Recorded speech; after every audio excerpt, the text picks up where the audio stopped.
siapkan hatiku, Tuhan, untuk dengar firman. Selamat malam Bapak Ibu yang terkasih dalam Yesus Kristus, khususnya Jemaat GBI Anugerah Pondok Aren.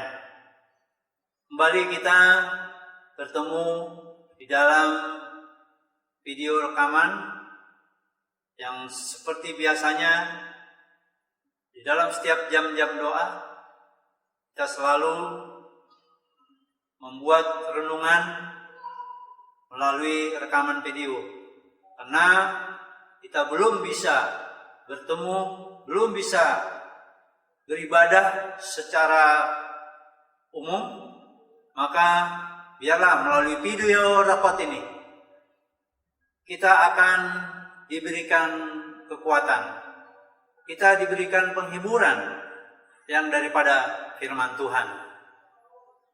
Sebelum kita mendengarkan firman Tuhan, baiklah terlebih dahulu kita berdoa.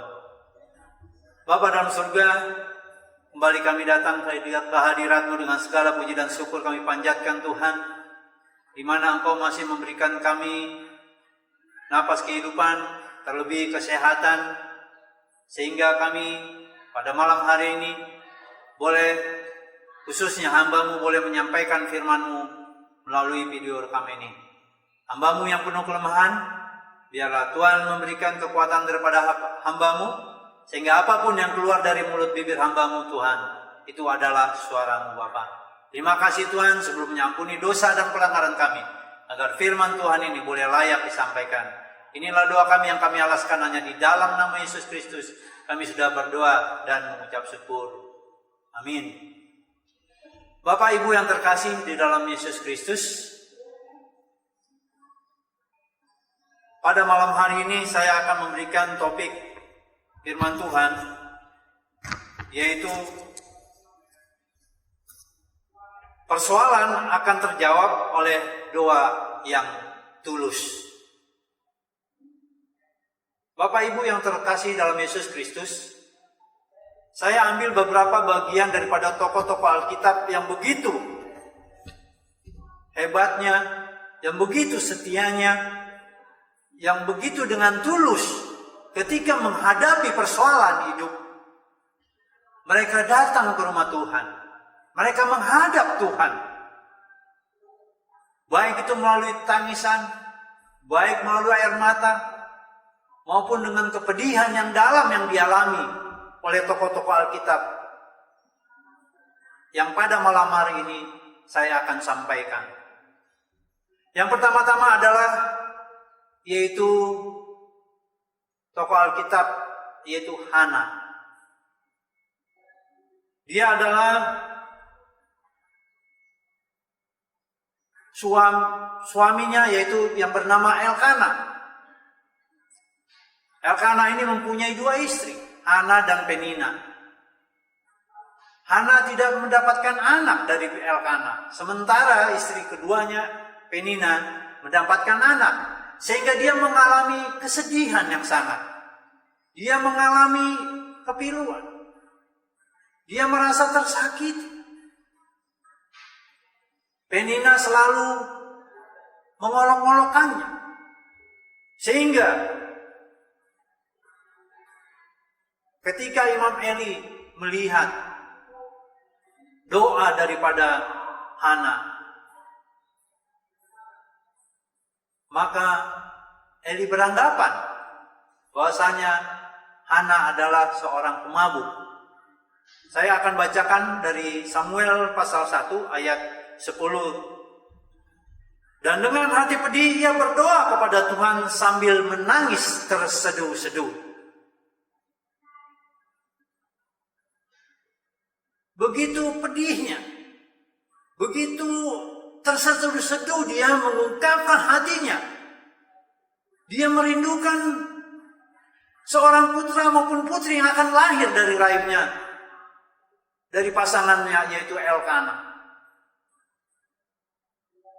Dan di ayat selanjutnya saya bacakan, kemudian merasailah ia katanya, Tuhan semesta alam, jika sungguh-sungguh engkau memperhatikan sengsara hamba-Mu ini dan mengingat kepadaku dan tidak melupakan hamba-Mu ini, tetapi memberikan kepada hamba-Mu ini seorang anak laki-laki, maka aku akan memberikan dia kepada Tuhan untuk seumur hidupnya, dan pisau cukur tidak akan menyentuh kepalanya. Ketika perempuan itu terus-menerus berdoa di hadapan Tuhan, maka Eli mengamati mulut perempuan itu. Dan karena Hana berkata-kata dalam hatinya, dan hanya bibirnya saja bergerak-gerak, tetapi suaranya tidak kedengaran, maka Eli menyangka perempuan itu mabuk. Inilah yang dialami oleh Hana. Bagaimana begitu pilunya dia, dikatakan di ayat 10, dengan hati yang pedih ia berdoa kepada Tuhan sambil menangis terseduh-seduh. Seorang tokoh Alkitab, Hana, yang patut kita contoh dan dapat kita lakukan di dalam kehidupan kita hari lepas hari. Ketika kita mengalami persoalan hidup, ketika kita mengalami problem yang sangat cukup berat, jalan satu-satunya adalah kita datang kepada Tuhan. Bukan hanya datang kepada Tuhan di dalam rumah, tetapi dikatakan Hana datang ke hadapan Imam Eli. Dia datang ke rumah Tuhan. Inilah doa yang begitu tulus, meskipun dengan hati yang pedih, dengan hati yang menangis, terseduh-seduh. Inilah yang dialami oleh Hana. Dan firman Tuhan di ayat jawab Eli, ayat 17 saya bacakan. Pergilah dengan selamat, dan Allah Israel akan memberikan kepadamu apa yang engkau minta daripadanya. Bersyukur. Begitu bersuka citanya anak ketika dia mendapatkan seorang anak, yaitu yang diberikan namanya yaitu Samuel. 1 Samuel 1. Pada 1 Samuel pasal 2 dikatakan, lalu berdoalah Hana katanya, hatiku bersukaria karena Tuhan. Tanduk kekuatanku ditinggikan oleh Tuhan. Mulutku mencemoohkan musuhku, sebab aku bersukacita karena pertolongan Tuhan. Yang pertama adalah pertolongan Tuhan yang dialami oleh tokoh Alkitab yaitu Hana. Dia merindukan seorang anak. Ketika dia mendapatkan seorang anak, yaitu diberikan nama Samuel, dia memberikannya kepada Tuhan. Ini tokoh yang pertama yang kita patut contoh. Karena di dalam persoalan hidup kita, rumah tangga kita, banyak beban, banyak yang memilukan, sehingga kita menangis. Maka doa kita pun Tuhan pasti akan dengarkan. Dan yang kedua yaitu dari tokoh Alkitab, yaitu dari seorang Hizkia.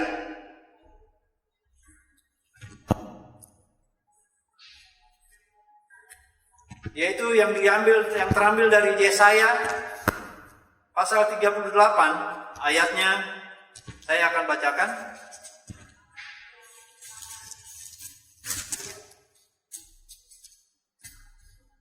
Yesaya pasal 38 ayat 1 sampai dengan ayat 5, demikian bunyi firman Tuhan. Pada hari-hari itu Hizkia jatuh sakit dan hampir mati, lalu datanglah Nabi Yesaya bin Amos dan berkata kepadanya, beginilah firman Tuhan, sampaikanlah pesan terakhir kepada keluargamu, sebab engkau akan mati, tidak akan sembuh lagi. Lalu Hizkia memalingkan mukanya ke arah dinding dan ia berdoa kepada Tuhan. Ia berkata, Tuhan, ingatlah kiranya bahwa aku telah hidup di hadapan-Mu dengan setia dan dengan tulus hati, dan bahwa aku telah melakukan apa yang baik di mata-Mu. Kemudian menangislah Hizkia dengan sangat. Maka berfirmanlah Tuhan kepada Yesaya, pergilah dan katakanlah kepada Hizkia, beginilah firman Tuhan Allah Daud, bapa leluhurmu, telah kudengar doamu dan telah kulihat air matamu. Sesungguhnya aku akan memperpanjang hidupmu 15 tahun lagi. Tokoh yang kedua yaitu mengenai Hizkia.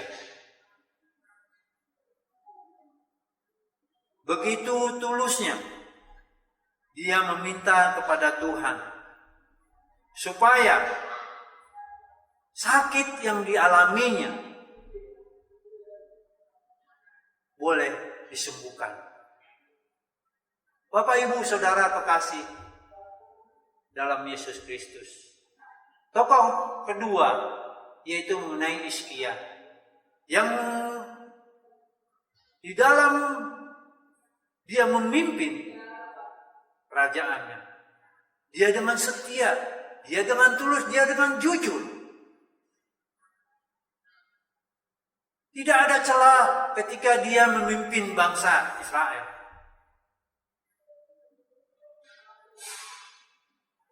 Dikatakan, datanglah Nabi Yesaya bin Amos dan berkata kepadanya, beginilah firman Tuhan, sampaikanlah pesan terakhir kepada keluargamu, sebab engkau akan mati, tidak akan sembuh lagi. Bagaimana risaunya dia. Karena diputuskan oleh seorang hamba Tuhan yaitu Yesaya bin Amos bahwa hidupnya akan berakhir. Tetapi apa yang dilakukan oleh Hizkia? Ia berkata, Tuhan, ingatlah kiranya bahwa aku telah hidup di hadapan-Mu dengan setia, dengan tulus hati, dan bahwa aku telah melakukan apa yang baik di mata-Mu. Kemudian menangislah Hizkia dengan sangat.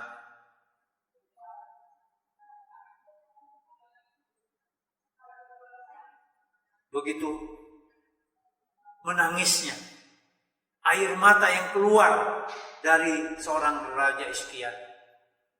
Sehingga apa? Tuhan pun terketuk hatinya. Dan berfirmanlah Tuhan kepada Hizkia, Allah Daud, bapa leluhurmu, telah kudengar doamu dan telah kulihat air matamu. Sesungguhnya aku akan memperpanjang hidupmu 15 tahun lagi. Inilah yang dialami oleh Raja Hizkia, tokoh Alkitab yang kedua.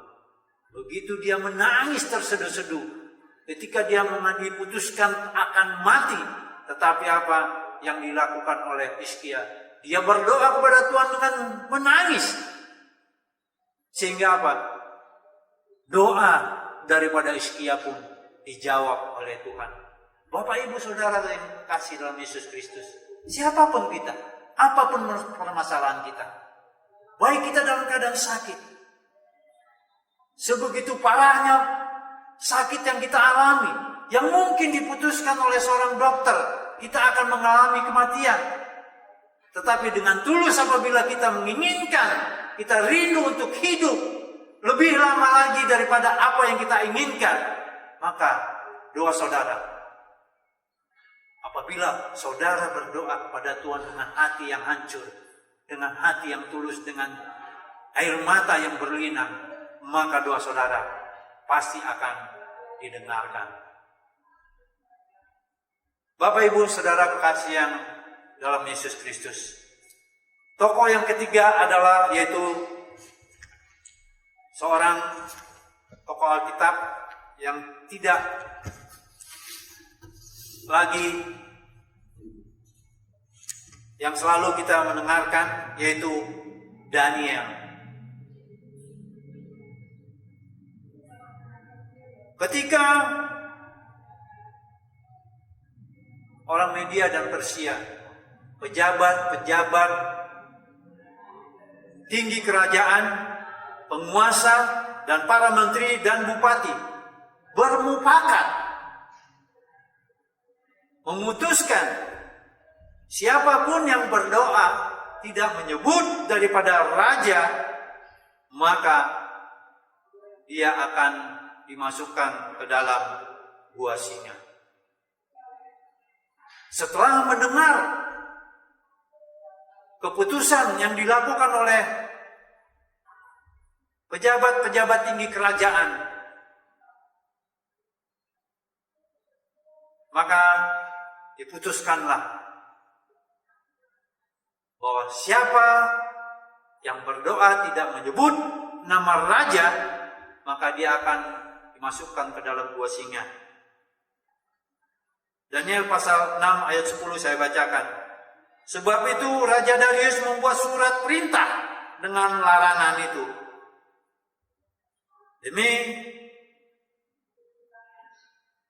Demi didengar larangan itu,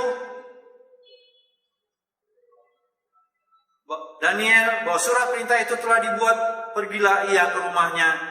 Dalam kamar atasnya ada tingkap-tingkap yang terbuka ke arah Yerusalem. 3 kali sehari ia berlutut, berdoa serta memuji Allahnya seperti yang biasa dilakukannya. Ketika ada keputusan dari Raja Darius, siapa yang berdoa tidak menyebut Raja Darius, maka dia akan dimasukkan ke dalam gua singa. Apa yang dilakukan Daniel?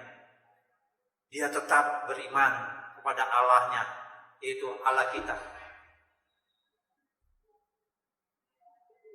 Lalu orang-orang itu bergegas-gegas masuk dan mendapati Daniel sedang berdoa dan bermohon kepada Allahnya. Inilah yang dilakukan oleh tokoh yang ketiga, yaitu Daniel. Dia tidak bergeming, dia percaya kepada Allahnya. Dia percaya bahwa Allah yang sesungguhnya yang dia percayai adalah Allah yang agung, Allah yang besar, dan Allah yang perkasa.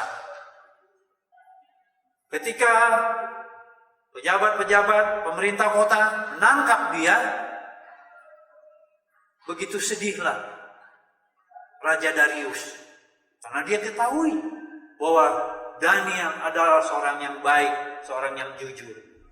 Dan yang ketiga, akhirnya Daniel ditangkap dan dimasukkan ke gua singa. Dan akhirnya Daniel pun terlepas dari gua singa.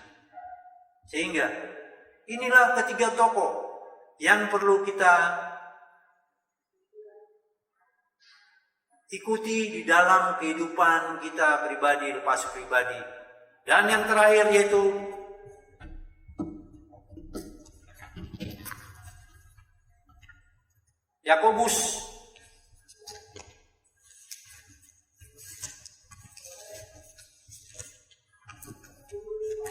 Yakobus pasal 5 ayat 16.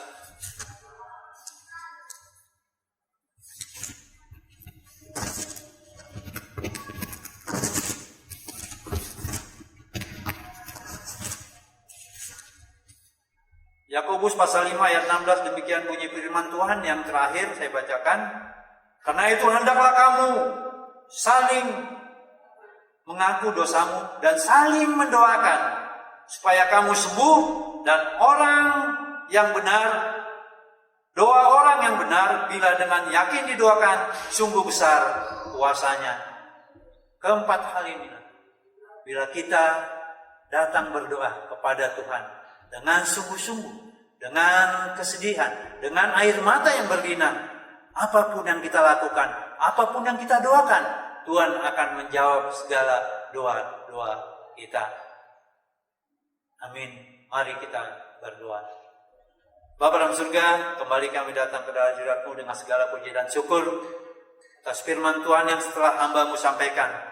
Jadikan kami menjadi seorang pengikut Tuhan, pengikut tokoh-tokoh yang mengilhami kami, agar kami senantiasa setia dan taat di dalam berdoa dan menyampaikan segala persoalan-persoalan hidup kami, Tuhan. Kami percaya kuasa doa sungguh besar kuasanya bila kami dengan sungguh-sungguh meminta kepadamu. Terima kasih Tuhan. Sekali lagi, inilah doa kami yang kami panjatkan. Hanya di dalam nama Yesus Kristus kami sudah berdoa dan mengucap syukur. Amin. Demikianlah firman Tuhan ini, biarlah melalui firman Tuhan ini kita diberikan kekuatan dan penghiburan daripada Tuhan. Amin.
berdoa karena Tuhan dekat dalam kasih sayang yang tercurah benar.